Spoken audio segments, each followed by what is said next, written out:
Tracy, what is the most complex area to shift to pure agentic?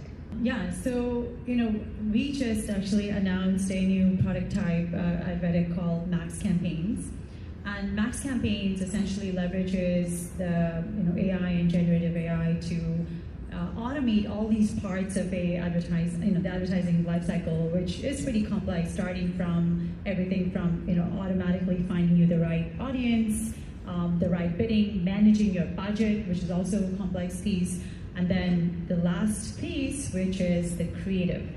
And I think anything that has a aesthetic element to it starts to get more complex when we think about automation, right? So when I was, prior to Reddit, I was at Google, and I've sort of seen this, this journey over the last decade. And automation kind of began with bidding, because that is, advertising today is mostly auction-based. Then moved to targeting, which is finding the right users. And then now, more recently, the last few years, has moved towards creatives. So I would say that is the more complex piece to automate.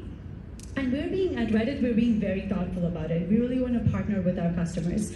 So as we move towards what we call like asset-based creatives, where we know that it isn't just one ad that just fits every user. We want to make sure that we can actually, and that's what Max Campaigns does. It allows you to provide various assets, and we kind of create the ad on the fly by mixing whether it's the right headline, the right image for and trying to create the perfect ad for each user. That said, when we generate these images or video, we know that we need human in the loop.